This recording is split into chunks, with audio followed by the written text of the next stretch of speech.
पिता Sharma online Sanskrit classes.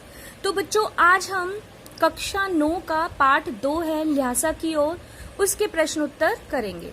तो पहला प्रश्न है आपका, थोंगला के पहले के आखिरी गांव पहुंचने पर भिकमंगे के वेश में होने के बावजूद लेखक को ठहरने के लिए उचित स्थान मिला, जबकि दूसरी यात्रा के समय भद्र वेश भी उन्हें उचित स्थान नहीं दिला सका, क्यों? तो इसका मुख्य कारण था संबंधों का महत्व। यानी थोंगला के पहले के आखिरी गांव पहुंचने पर भिकमंगे के वेश में होने के बावजूद लेखक को रहने के लिए उचित स्थान मिला, लेकिन दूसरी यात्रा पर भद्रवेश भी उन्हें उचित स्थान नहीं दिला सका, क्योंकि पहली बार जाने पर उनके साथ सुमति था। वह एक मंगोल भिक्षुक था जो गया से गंडे लाकर बेचता था। उसके हर गांव में यजमान थे, इसीलिए उन्हें रहने के लिए उचित स्थान मिल गया। लेकिन दूसरी बारी में लेखक का तिब्बत में कोई भी जान पहचान का व्यक्ति नहीं था, इसीलिए लेखक को वहां ठहरने के लिए उचित स्थान नहीं मिला। दूसरा प्रश्न, उस समय के तिब्बत में हथियार का कानून न रहने के कारण यात्रियों को किस प्रकार का भय बना रहता था?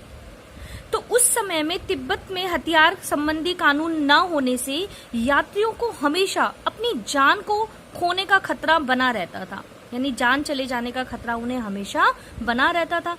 लोग हथियारों को लाठी और डंडे की तरह लेकर चलते थे। डाकू अपनी रक्षा के लिए यात्रियों या लोगों को पहले मार देते थे और उसके बाद उसे लूटते थे। इसलिए लोगों को हमेशा अपनी जान जाने का खतरा बना रहता था। अगला प्रश्न है आपका, लेखक लंगकोर के मार्ग में अपने साथियों से किस कारण पिछड़ गया? तो लेखक लंगकोर के मार्ग में अपने साथियों से दो कारण से पिछड़ा। पहला कारण क्या था कि उसका जो घोड़ा था वो बहुत ही सुस्त था, बहुत धीरे धीरे चल रहा था, जिसके कारण लेखक अपने साथियों से पिछड़ गए। दूसरा कारण कि वो रास्ता भटक गए और 1-1.5 मील गलत रास्ते पर चले गए। उसके बाद उन्होंने जब पूछा तो उन्हें पता चला कि ल्हासा की ओर जाने का मार्ग तो दूसरा है, और इस कारण से वो अपने साथियों से पिछड़ गए। अगला प्रश्न, प्रश्न 4, लेखक ने शेखर विहार में सुमति को उसके यजमान के पास जाने से रोका, परंतु दूसरी बार रोकने का प्रयास क्यों नहीं किया? तो देखो, पहली बारी में लेखक ने सुमति को यजमान के पास जाने से रोका क्योंकि उनको लगा कि यदि सुमति एक बार चले गए तो पता नहीं कितना समय लगा देंगे, हो सकता है कि सप्ताह ही बीत जाए। लेकिन दूसरी बार लेखक ने इसलिए नहीं रोका क्योंकि दूसरी बार लेखक पुस्तकें पढ़ने में लीन हो गए थे। अगला प्रश्न है, अपनी यात्रा के दौरान लेखक को किन कठिनाइयों का सामना करना पड़ा? अपनी तिब्बत यात्रा के दौरान लेखक को विभिन्न कठिनाइयों का सामना करना पड़ा। जैसे एक बार वो रास्ता भटक गए थे, है ना, और दूसरा कारण ये भी था कि तिब्बत के जो मार्ग थे उबड़ खाबड़ थे, उन पर चलना बहुत कठिन था। उनका जो घोड़ा था बहुत सुस्त था। लंगकोर की वहां की जो धूप थी बड़ी विचित्र थी। मुंह की तरफ तो वो बहुत तेज लगती थी, मुंह जल जाता था, लेकिन पीठ ठंड से बर्फ हुई जाती थी। और वहां पर उनको भरिया भी नहीं मिला, जिसके कारण उन्हें अपना सामान खुद ढोना पड़ा। और वहां पर यात्रियों का तिब्बत में भारतीयों का जाना मना था, इसलिए उन्हें अपना वास्तविक रूप छिपाकर एक भिकमंगे का वेश धारण करना पड़ा। इस प्रकार लेखक को अनेक कठिनाइयों का सामना वहां करना पड़ा।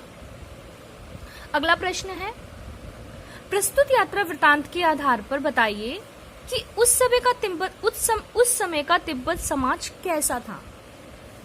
तो देखिए, उस समय इस यात्रा वृत्तांत से पता चलता है कि उस समय तिब्बती समाज में पर्दा प्रथा, छुआछूत जैसी बुराइयां नहीं थी। महिलाएं अजनबी लोगों को भी चाय बनाकर दे देती थी। निम्न श्रेणी के भिकमंगों को छोड़कर कोई भी किसी के भी घर में आ जा सकता था, और वहां का जो पुरुष था वो शाम के समय छंग पीकर मदहोश रहते थे आदि। और वहां का समाज जो था वो गंडों पर विश्वास रखता था, समाज में अंधविश्वास का बोलबाला था। अगला प्रश्न, प्रश्न 7, मैं अब पुस्तकों के भीतर था। नीचे दिए गए विकल्पों में से कौन सा इस वाक्य का अर्थ बतलाता है?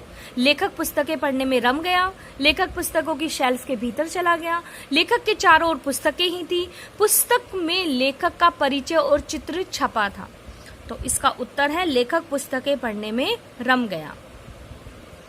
अगला प्रश्न है आपका प्रश्न 8, रचना और अभिव्यक्ति। तो देखो, सुमति के यजमान और अन्य परिचित लोग लगभग हर गांव में मिले। इस आधार पर आप सुमति के व्यक्तित्व की किन विशेषताओं का चित्रण कर सकते हैं? तो आपको सुमति के बारे में बताना है कि सुमति के यजमान और परिचित हर गांव में मिलने से उनकी अनेक विशेषताओं का पता चलता है। जैसे सुमति मिलनसार और हंसमुख व्यक्ति थे, उनकी जान पहचान का दायरा विस्तृत था, सुमति अपने यजमानों को बोधगया से लाए कपड़े के गंडे बनाकर दिया करते थे और उनसे दक्षिणा लेते थे। सुमति लोगों की आस्था का ईश्वर में लोगों की आस्था को बनाए रखते थे। वे बौद्ध धर्म में गहरी आस्था रखते थे, है ना, और अच्छे मित्र थे क्योंकि उन्होंने लेखक का अंत तक साथ दिया। और सुमति को जितनी जल्दी गुस्सा आता था उतनी ही जल्दी उनका गुस्सा शांत भी हो जाता था। अगला प्रश्न है, हालांकि उस वक्त मेरा भेष ऐसा नहीं था कि उन्हें कुछ भी ख्याल करना चाहिए था। उक्त कथन के अनुसार हमारे आचार विचार के तरीके वेशभूषा के आधार पर तय होते हैं। आपकी समझ से यह उचित है अथवा अनुचित, विचार व्यक्त कीजिए। तो आपको इसमें अपने दोनों विचार बताने हैं, आपको जो लगता है कि उचित है या अनुचित। तो देखिए कि वेशभूषा के आधार पर किसी के भी साथ हमारे जो आचार व्यवहार है, हम जो उसके साथ व्यवहार करते हैं, उसकी वेशभूषा को देखकर व्यवहार करना उचित नहीं है, क्योंकि हम पहनावा देखकर किसी को अपनाते या गंदे कपड़े देखकर उसे धुतकारते हैं। लेखक भिखमंगे के वेश में यात्रा कर रहा था, इसलिए उसे यह अपेक्षा नहीं थी कि शेखर विहार का भिक्षुक उसे सम्मानपूर्वक अपनाएगा। लेकिन कई बार क्या होता है कि जो हमारी जो वेशभूषा होती है वो लोगों के ऊपर पहला प्रभाव, कहते हैं ना, कि उसकी अच्छी वेशभूषा का ही पड़ता है। ये बात भी सही है और दोनों ही बातें सही है कि ना तो हमें किसी की वेशभूषा देखकर उसके साथ गलत व्यवहार करना चाहिए, क्योंकि कई बार साधारण वेशभूषा में भी महान व्यक्ति हो सकते हैं और अच्छी वेशभूषा में दुष्ट प्रवृत्ति के व्यक्ति भी हो सकते हैं। लेकिन ये भी सही है कि वेशभूषा का व्यक्ति के ऊपर या पहनावे का व्यक्ति के ऊपर प्रभाव पड़ता है। यानी पहला जो इम्प्रेशन कहते हैं ना हम, जो फर्स्ट इम्प्रेशन होता है व्यक्ति का, वो उसकी वेशभूषा को देखकर ही लगाया जाता है, पड़ता है उसके ऊपर। आगे देखो, एक सेकंड। अगला प्रश्न है आपका, यात्रा वृत्तांत के आधार पर तिब्बत की भौगोलिक स्थिति का शब्द चित्र प्रस्तुत करें। वहां स्थिति आपके राज्य शहर से किस प्रकार अलग है? तो देखो, तिब्बत में चारों ओर हरियाली है, नदियां हैं, खेत पहाड़ हैं। तिंगरी का तापमान कुछ ऐसा था कि वहां जितनी तेज धूप पड़ती थी उतनी ही तेज ठंड भी पड़ती थी।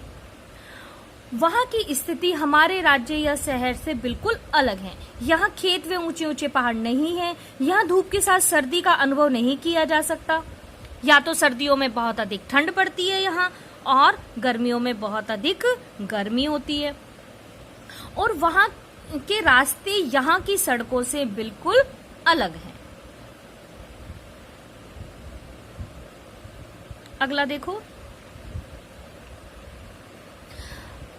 आपने भी किसी स्थान की यात्रा अवश्य की होगी। यात्रा के दौरान हुए अनुभवों को लिखकर प्रस्तुत कीजिए। इसके अंदर आप अपने अनुभव लिख सकते हो, ये आपको स्वयं करना है। खुद अपनी किसी भी यात्रा का वर्णन आप इसमें कर सकते हो। अगला प्रश्न देखिए, प्रश्न 12, यात्रा वृत्तांत गद्य साहित्य की एक विधा है।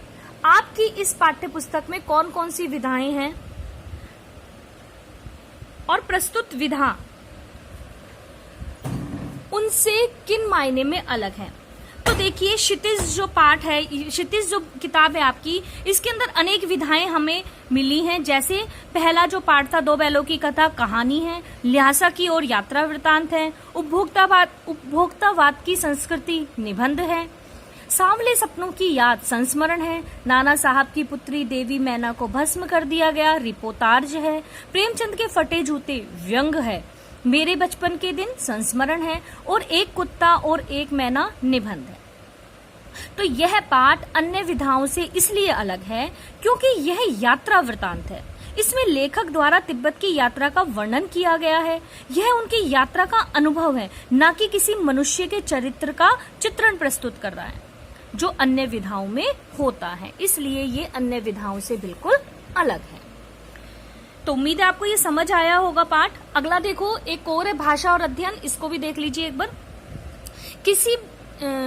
किसी भी बात को अनेक प्रकार से कहा जा सकता है। जैसे सुबह होने से पहले हम गांव में थे, पो फटने वाली थी कि हम गांव में थे, तारों की छांव रहते रहते हम गांव पहुंच गए। नीचे दिए गए वाक्यों को अलग अलग तरीके से लिखिए। जैसे जान नहीं पड़ता कि घोड़ा आगे जा रहा है या पीछे, तो इसको आप ऐसे भी लिख सकते हो, पता नहीं चलता कि घोड़ा आगे जा रहा है या पीछे। कभी लगता है कि घोड़ा आगे जा रहा है, कभी लगता था कि पीछे जा रहा है। समझ ही नहीं आ रहा कि घोड़ा चल कहाँ रहा है, तो एक ही बात को हम कई तरीके से कह सकते हैं। अगला प्रश्न देखो, प्रश्न 14। ऐसे शब्द जो किसी अंचल यानी क्षेत्र विशेष में प्रयुक्त होते हैं उन्हें आंचलिक शब्द कहा जाता है। प्रस्तुत पाठ में से आंचलिक शब्द ढूंढकर लिखिए। तो देखिए यहाँ पर बहुत सारे आंचलिक शब्द आए, जैसे भरिया है ना, थुकप्पा और आया था ढांडा, कंजूर, खोटी, बहुत सारे वर्ड है, कुची कुची, खुफिया, छंग, पोथियां, गंडे, बहुत सारे ऐसे वर्ड हैं जो इस पाठ के अंदर आए हैं। इन सबको हम आंचलिक कहते हैं। आगे देखो, पाठ में कागज अक्षर मैदान के आगे क्रमशः मोटे, अच्छे और विशाल शब्दों का प्रयोग हुआ है। इन शब्दों से उनकी विशेषता उभर कर आती है। पाठ में से कुछ ऐसे ही शब्द और छांटिए जो किसी की विशेषता बता रहे हैं, यानी विशेषण शब्दों को आपको ढूंढकर इसमें लिखना है। जैसे इस पाठ के अंदर आया है व्यापारिक, सैनिक, फौजी, चीनी, बहुत से, परित्यक्त या टोटीदार, दोनों आखिरी या अच्छी, भद्र, गरीब, विकट, निर्जन, बहुत सारे वर्ड आए हैं। बिल्कुल नंगे, सर्वोच्च, रंग बिरंगे, गर्मा गर्म, विशाल या छोटी सी, कितने ही, पतली पतली, चिरी बत्तियां, मतलब इसमें जितने भी विशेषण शब्द आए हैं वो आपको इसमें से छांटकर लिखने हैं। तो उम्मीद है आपको समझ आया होगा पाठ। धन्यवाद।